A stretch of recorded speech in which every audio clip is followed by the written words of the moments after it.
Olá, nós estamos aqui com mais um Mary e Você. E hoje eu tenho uma convidada especial que se chama Juliana Dias. Ela é especialista em ginecologia.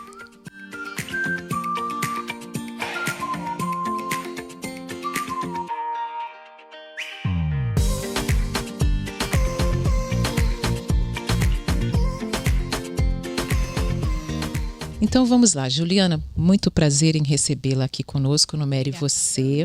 A Juliana, ela é ginecologista formada pela PUC e pelo Hospital Nossa Senhora das Graças. Bem, nós mulheres somos bem complicadinhas. Eu acredito que não somente na mente, né, nós somos complexas, mas no nosso corpo. E você foi formada exatamente na nossa formação do nosso corpo. Eu gostaria que a gente conversasse, e tenho aqui algumas perguntinhas, para a gente poder ilustrar, vamos dizer assim, abrir a mente das pessoas sobre o nosso organismo. Uhum. Então, posso fazer as perguntas? Pode. Primeiramente, queria agradecer o convite, né? De poder falar da saúde da mulher, né? Que é uma coisa muito importante. Trazer saúde para as pessoas, né? Trazer informação para as pessoas. E quando a pessoa tem informação, ela consegue se defender, consegue trazer, buscar fontes seguras, necessárias para assim elas poderem buscar ajuda quando precisam. Sim, e esta é o mote do podcast Mary e Você, informação. A gente traz informação de diferentes tipos para que as pessoas possam entender, saber e buscar ajuda, ir em frente com as suas vidas.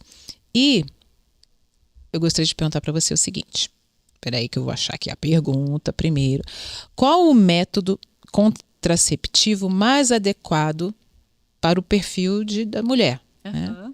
Então, assim, não tem um método contraceptivo mais ideal. Tá? Existem vários tipos de métodos contraceptivos. Um método que deu certo para sua amiga não significa que vai dar certo para você. Então, o ideal é que você passe por uma consulta médica, uma consulta ginecológica, que assim a gente consegue saber o que você está procurando naquele método. Ai, doutora, eu quero engravidar daqui a 1 ano. Então, por exemplo, não vale a pena a gente investir em um método de longa duração. Por exemplo, os DIUs, o Implanon, o Implanon, por exemplo, dura 3 anos. É um dispositivo que a gente coloca debaixo no braço, né? E fica ali 3 anos. Os DIUs têm a partir de 5 anos até 10 anos. Então, é uma questão de planejamento, né? Ela tem que ver o que ela pensa no futuro, que né? Precisa naquele momento, né? Então, assim, eu quero controlar o meu ciclo. Então uma pílula pode ser mais adequado para ela. Paciente, por exemplo, que tem pressão alta.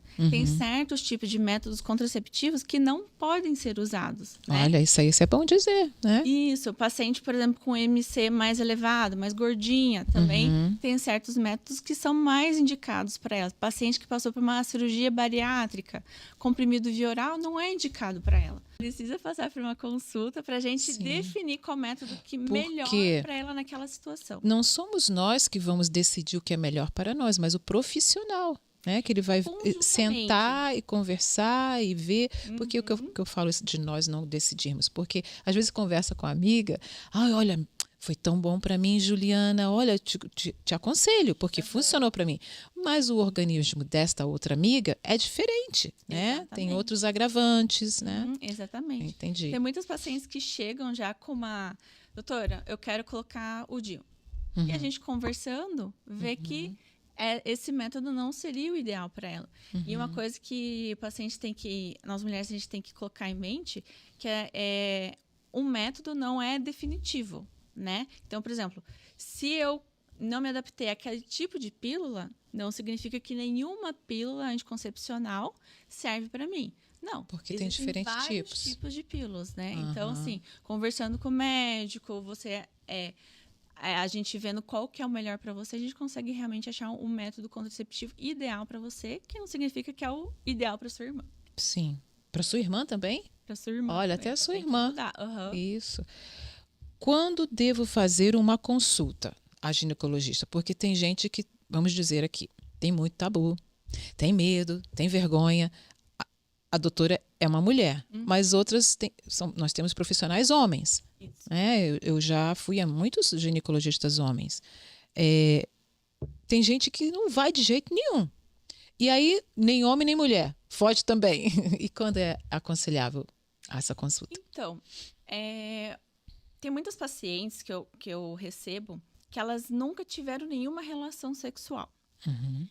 E elas vão naquela coisa assim, meu Deus, ela vai me ver, vai ver a minha intimidade. A gente, profissional da saúde, a gente não tem um olhar julgador, a gente tem um olhar clínico.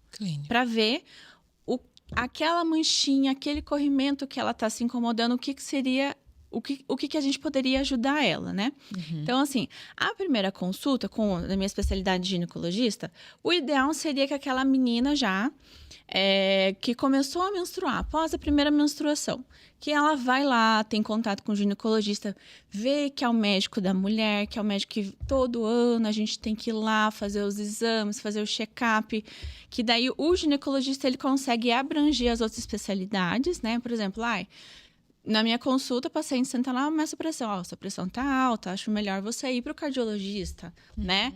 É uma consulta que abrange vários lados da saúde da mulher, não é somente lá no órgão genital. Exatamente, a gente vê a mulher como um todo, né? Assim como o geriatra vê pessoas de idade, a ginecologista a gente consegue ver a mulher como um todo.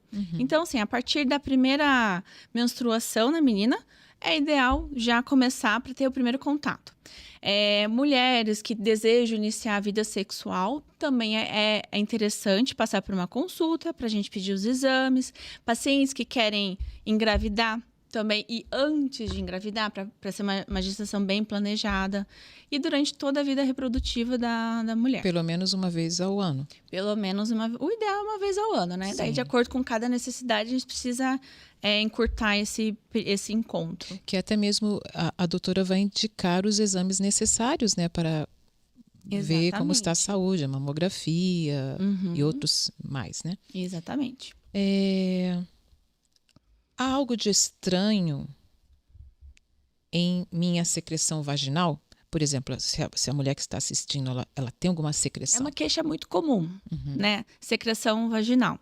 Então, assim, muitos pacientes chegam lá no consultório falando assim, doutor, eu tô com uma secreção que ela nunca para. Ela me incomoda, eu sempre estou com a calcinha suja. Isso eu falo para as minhas pacientes. Nem toda secreção é doença. Secreção também é lubrificação, também é proteção do nosso sistema íntimo, né? Da nossa vagina. Ela produz aquele muco para não ir infecção lá para cima, né? Então, assim, eu falo para as pacientes que toda mulher suja a calcinha, mas ninguém fica contando uma para outra, né?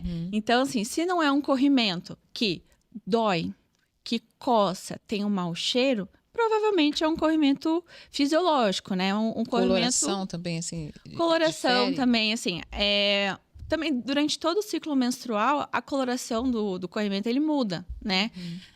Por exemplo, quando você está ovulando, é uma secreção que parece uma clara de ovo, bem fininha, assim, bem pegajosa. Quando está perto de menstruar, daí ela já é mais amarelada, mais espessa. Mas, assim, se não tem um cheiro forte, porque a cor é meio difícil para paciente saber, assim, sabe? Então, se não tem um cheiro forte, não dói na relação, não tem uma coceira, provavelmente é normal. Então, assim, mas se você está sendo incomodada muito, vá à consulta. Checar, né? Consulta médica, não chegar na farmácia, né? E para a gente realmente passar por uma avaliação para não fazer uso de medicação indevido. Isso é ótimo dizer, porque aqui no Brasil existe um costume que lá fora nós não vivemos, que é a pessoa está sentindo algo e vai direto à farmácia procurar um remédio. O costume é ir ao médico, saber o que está se passando com a gente.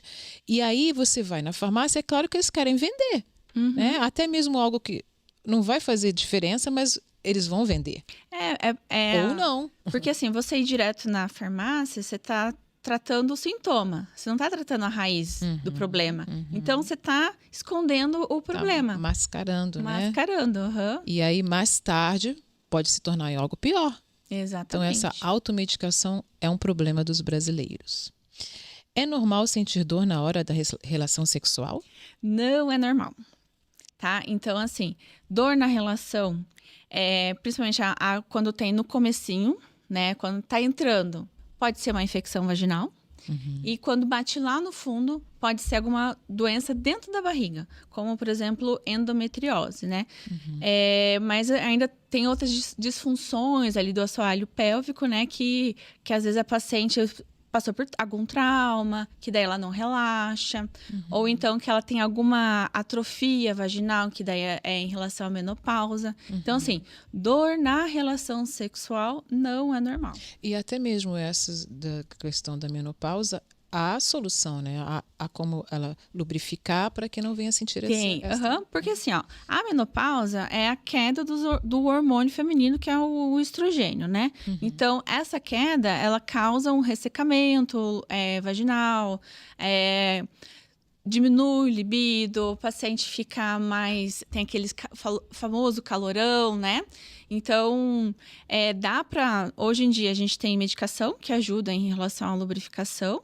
E a gente também tem laser, né? Que às vezes só com a medicação, ou a paciente não pode usar a medicação, que, por exemplo, teve um câncer de mama, daí não dá para usar um estrogênio, né? Sim. Então, aí tem o laser que ajuda a melhorar. Laser? Como é que o laser vai ajudar ali? Vai ser no local? Acredite, é um laser local que a gente faz, tá?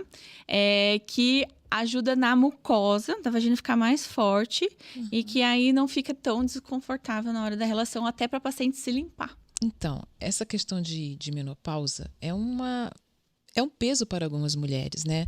Nós sabemos que é uma fase natural de toda mulher passar, não tem saída, não tem como você correr fora, não. É um caminho já traçado.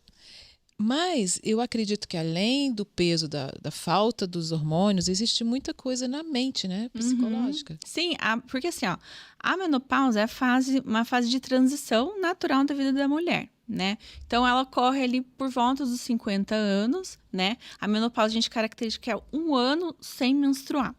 Mas não é apenas a menstruação. Tem todos aqueles sintomas de que a paciente tem dificuldade para dormir por causa até do calorão, né? Que é um calor que aqui da cabeça, que se abana, não melhora. Irritabilidade tem também. E também por causa daquela fase da vida, a mulher está passando por muitas transformações, né? Então, aquela de objeto sexual para tá envelhecendo, tá tendo transformações, né?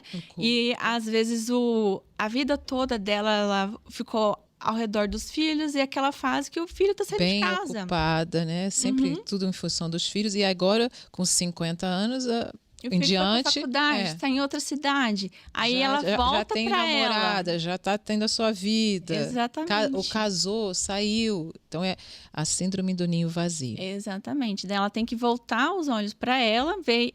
Sou eu tenho que gostar de mim. E às vezes até deixou o relacionamento com o marido para depois. Priorizou os filhos, né? E agora tem que voltar. Agora tem que acordar. Exatamente. E correr atrás. Exatamente. Mas assim, tudo a gente tem ajuda, né? Tem ajuda médica, tem ajuda até psicológica, grupos, né, que podem te ajudar a você vencer essa fase difícil, né?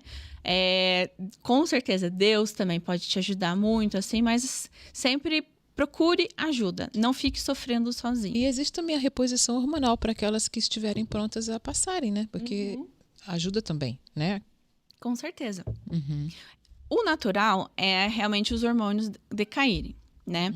Mas a gente tem uma janela de oportunidade que a gente fala que até 5 anos pós você ter entrado na menopausa.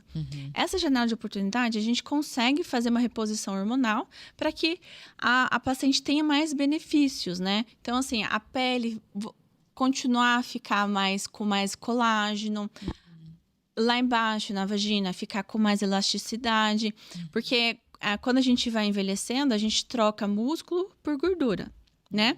Então, assim, a gente conseguindo manter um pouco mais com essa reposição hormonal, né? Então, a mulher consegue ter mais expectativa de vida, mais qualidade, prevenir contra a osteoporose. Mas assim, você tem que procurar um médico, passar por uma avaliação, ver o seu histórico familiar para ver se a reposição hormonal encaixa no seu perfil. Como faço o autoexame nos seios? Então, o autoexame até não é mais indicado. Por quê? Porque tem muitas pacientes que acham que a nossa mama, principalmente quando a gente tá no período fértil, né? Ela é caroquenta. Vai ter nódulo, tá? Então, assim, antes que apareça um nódulo maligno, um câncer, no ultrassom, você já pegou muito antes de ser palpável para você, né? E assim, a sua mão, ela não é treinada como a mão do médico, né? Então, tem nódulos e nódulos. Tem nódulos que a gente tem características malignas, né? Que é aquele nódulo mais rígido, que você não consegue delimitar o formato dele. E tem nódulos que parece que é gigantesco, mas ele é móvel, você sabe onde começa, onde termina, e ele é cíclico. Então, assim, o ideal é que, assim, anualmente faça ultrassom de mamas. Se você tem mais do que 50 anos, aí faça mamografia a cada 2 anos. Quando aparece o nódulo alterado, daí a gente faz o segmento certinho, né? Então, agora você vai ter que fazer a cada 6 meses o exame, mas tem que... E até mesmo não esperar, não, mas na minha família não tem ninguém que teve câncer. Não. Porque tem pessoas que até mesmo sem ter nenhum... Às vezes você pode ser a primeira pessoa. Pois é. Então é necessário seguir esse ritual, vamos dizer assim, de ir e fazer a mamografia, quem tem 50 ou mais. Isso. De 2 em 2 anos? A cada 2 anos. Então, assim, o Ministério da Saúde fala que é a partir de 50 anos. A Sociedade de Mastologia, a partir de 40 anos. Mas, por exemplo, se você tem um caso de câncer, minha mãe, principalmente do lado materno, tá? Minha mãe teve câncer de mama aos 45 anos. Então, 10 anos antes do que ela teve, então a gente tem que começar a fazer o rastreio em você, porque você tem um fator de risco, né? Mas, população geral é a partir dos 40, 50 anos. Outra pergunta aqui. É normal perder xixi quando tosse, espirra ou dá risada? Tem tratamento? Não é normal, né? Então, assim, às vezes, o que pode acontecer? Paciente que tá com a bexiga... Se a sua bexiga tá muito cheia, aí você tá lá. Não, depois eu vou fazer xixi. Não, agora não posso. Isso é um mal que muitas de nós fica segurando, né? Então, assim, meninas, não prendam xixi. Mas, assim, não, minha bexiga não tá cheia, não tô sentindo que ela tá transbordando e eu tô perdendo xixi, não é normal. Tá? Com o passar da nossa vida, a gente vai perdendo colágeno, vai perdendo a sustentação ali do nosso períneo. Os músculos, né? Gestações, não importa se foi parto normal ou cesariana, isso também é um mito, né? Que acho que se você teve cesariana, você não vai ter problema mas depois. Carregou o peso do bebê, né? Exatamente, a sustentação ali foi a mesma coisa, né? Então, não é normal. Então, se você, por exemplo, quando espirra, tá perdendo xixi, tá na academia lá, carregando peso, perde xixi. Tem paciente que chega a usar absorvente para ir na academia. Não é normal isso. Passando por uma avaliação, um exame chamado urodinâmica, né? Aí a gente pode fazer uma fisioterapia pélvica, vai com uma fisioterapeuta, que ela ensina a fazer exercícios lá embaixo, que do mesmo jeito a gente precisa trabalhar o músculo do braço para ele ficar firminho. Lá embaixo a gente também precisa trabalhar, né? Que tem músculo ali, né? Então, se está acontecendo isso com você, procure... Algo não está certo, não né? Está certo. Não é normal. E a gente vê também que muitas mulheres, doutora, tem muito incidentemente a infecção urinária, né? Isso não é também uma coisa normal, né? Mulher, pela uretra, a nossa uretra, que é o caninho do xixi, né? Ela é menor que o homem, né? Então, assim, ali na hora que a gente faz a nossa higiene, ou até na relação sexual, a bactéria que, por exemplo, tá no ânus, tá na vagina, ela pode ir lá para a uretra e subir para a bexiga. Daí você tem o sintoma, que é ardência urinária, xixi com cheiro mais forte. Então, deixa eu fazer uma pergunta. Será que aquele conselho que eu já ouvi lá atrás, todas as vezes que você tiver relação sexual, faça xixi depois? É verdade. É bom, verdade. Né? Então, assim, teve relação sexual, Vai lá no banheiro, Urinar. faz xixizinho e faça a sua higiene. Não faça ducha íntima. Isso não, tá? Tomar banho normal. Porque ao invés de tirar, tá empurrando para dentro. Exatamente. E tá também tirando as bactérias boas também, né?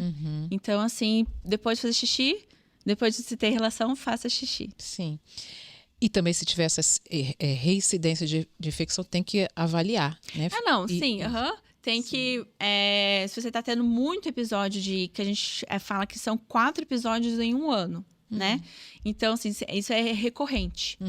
Então, é interessante você passar por consulta, usar antibióticos, a gente investigar qual bactéria que tem ali, se ela é sensível a qual tipo de antibiótico, que é pra gente tratar eliminar, a causa. né? É verdade que a vagina pode ficar frouxa? A senhora já falou sobre isso. Você já falou sobre isso, né? O que o médico está procurando quando faz o exame de toque? Procurando. Então, assim como o cardiologista precisa examinar o coração, a gente, ginecologista, a gente precisa ver a vagina, né? Então, assim, a vagina, lá no fundo, a gente consegue acessar o colo do útero, né? E lá no fundinho, a gente também consegue encostar, por exemplo, nos ovários. Então, assim, o exame especular, que é aquele patinho que a gente olha, a gente vai olhar diretamente o colo uterino, para ver se tem alguma secreção vindo lá de fora, a característica daquele colo, se ele tá com alguma lesão, alguma feridinha. O preventivo é que a gente coloca uma pazinha ali, a gente pega realmente a secreção e matéria do colo, né? Células do colo para ir para o estudo, para a gente prevenir contra HPV, câncer de colo de útero, né? É um câncer que a gente consegue prevenir, que a gente consegue tem descobrir. Matado, né? Muito as mulheres, né? Ainda, infelizmente, assim. E hoje tem vacina da HPV. Isso. Né? Então... Até a próxima pergunta fala sobre essa vacina. Como posso me prevenir do HPV e quais os possíveis desdobramentos dessa doença, se caso a pessoa tiver o vírus? Então, assim, o vírus do HPV, ele é uma doença sexualmente transmissível, né? Ela é pega através da relação sexual desprotegida, né? Então, assim, tem que ter relação sexual protegida, né? Mas assim, hoje em dia a gente tem a vacina do HPV, que pega as principais cepas que vão causar o câncer de colo de útero. E que são as meninas que já podem tomar, né? Que eu lembro meninos.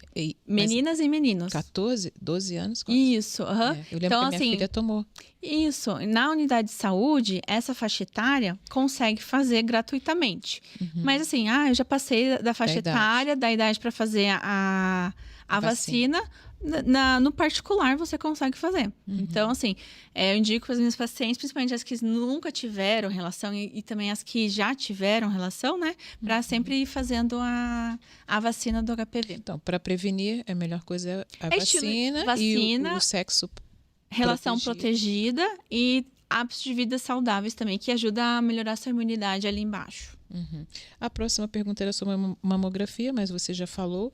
Então, como a gente já tem que terminar a nossa conversa, eu gostaria que você se dirigisse às mulheres que estão assistindo, ou até mesmo os homens, porque eles podem também auxiliar as suas esposas e incentivá-las a procurar a ginecologista ou o ginecologista. Por favor, uma mensagem que é necessária que toda mulher ouça. Tá bom. Então, assim, o que eu queria falar, né, para as mulheres é se valorizarem, né? Então, assim, que a gente vê no consultório muitas pacientes que estão em um relacionamento abusivo, né? Que elas não têm voz nesse relacionamento. Então, assim, para elas procurarem informação, né? Procurarem ajuda, que às vezes eu já estive em um relacionamento abusivo, né? Mas na hora você não vê, você não acha que não, é dele. Nem percebe. Nem percebe que você está passando por aquilo, né? Então, assim, escute seus pais, eles querem o melhor para você. Escuta os seus amigos, se são amigos bons, né? Eles querem o melhor para você procurar ajuda, né? Então, assim, se cuide, se ame em primeiro lugar. E até mesmo, doutora, nessa questão de relacionamento abusivo, às vezes, sexualmente falando, eles vão além. A mulher não quer algo e eles obrigam, né? Isso é muito nocivo. O relacionamento abusivo não é só a pessoa levantar a voz para você, Isso, agressividade. partir para briga. Às vezes são atitudes, são jeitos que a pessoa fala, que faz você se sentir para baixo, que você nunca é boa o suficiente, que a pessoa é muito boa para você, que você é ali. Então, assim, se você se cuidar, se amar, se conhecer, não tem como você fazer uma outra pessoa feliz se você não é feliz. Então, a mensagem que eu queria passar é que se valorize, se ame, se cuide, sempre procure ajuda, que sempre vai ter alguém querendo estender a mão. Muito obrigada. Obrigada, pela viu? sua participação. Tenho a certeza que ajudou a muitas mulheres. Amém. E você que esteve conosco, espero que você tenha aproveitado. E fica aí a mensagem: ame-se, cuide-se e valorize-se. Tchau, tchau.